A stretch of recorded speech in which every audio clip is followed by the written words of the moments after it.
Magandang araw po, welcome muli sa ating daily devotion at ngayon nga ipagpatuloy natin ang pag-aaral ng salita ng ating Panginoon. Sabi dito sa ating title, okay lang bang makinig ng mga secular songs? Common Grace. So, ano nga ba yung katotohanan patungkol dito? Sabi po sa ating concept ng Common Grace, Common Grace is God's kindness to all people, not just believers. Unlike special grace, which leads to salvation, common grace limits sins, support cultural progress, and allow non-believers to contribute to human flourishing. So, sabi po dito sa ating verse na matatagpuan sa 1 Corinthians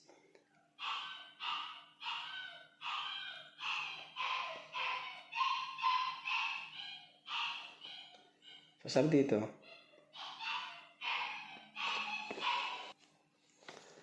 sumulat ako sa inyo noon na huwag kayong makikisama sa mga immoral. Ang ibig sabihin dito ay ang gumawa ng sexual na immoralidad. Hindi ko tinutukoy dito ang mga taong hindi sumasampalataya sa Diyos, ang mga immoral, saking magnanakaw, at sumasamba sa Diyos-Diyosan. So, napakaganda po ng ating topic ngayon. So, sabi po sa ating unang katuruan, common grace is for all people, while special grace is for Christians. So, yung common grace po, ito po yung para sa lahat na talagang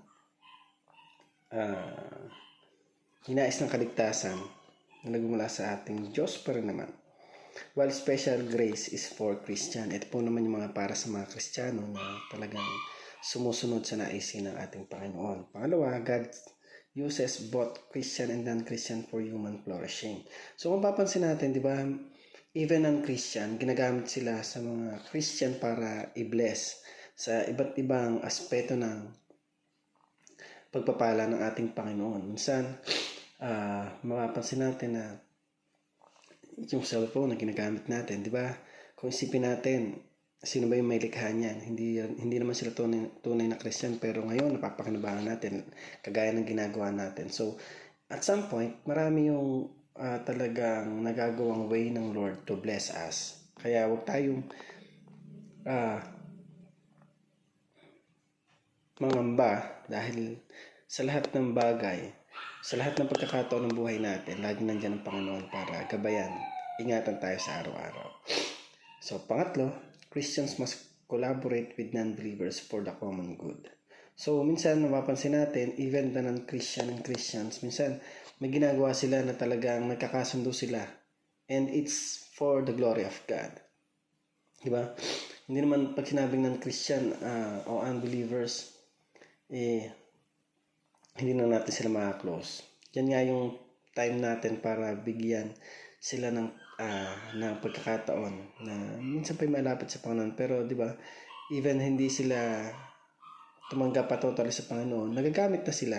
Nagiging nakukulab na natin sila sa isang layunin. Yun ay ang mapapurihan ng ating Panginoon. So, para naman po sa ating application, sabi dito, be sensitive to God's work through all people. So, sa gawa ng ating Panginoon, makikita naman natin kung talagang ito ay galing sa Diyos o hindi. And dapat sensitive tayo dun sa mga tao na nakakasalamuhan natin. Kung yung bang ginagawa nila is talagang nakaangkla pa dun sa layan ng Diyos sa buhay ng bawat sa atin, kung ito ba ay makakabuti o hindi.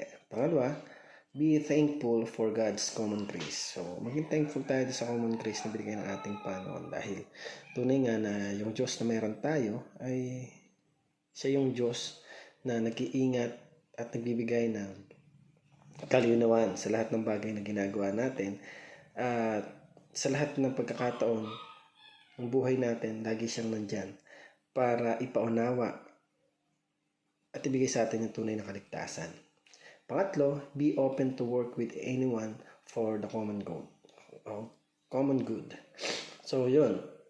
Huwag tayo mamili ng mga tao na pakikisamahan, bagkus maging, sabi nga, light tayo ng sanlibutan na may pakita natin na ganito o may pakita natin yung pamumuhay na bilang isang tunay na Kristiyano. And By that, maaaring mahok natin sila, madala natin sila sa presensya ng ating Panginoon. So, napakahalaga at importante na sa lahat ng pagkakataon na makisalamuha tayo sa tao, ay maibigay natin yung best natin at may pakita natin na we are a true followers of Jesus. So, thank you for watching this video. I hope you learned and God bless you.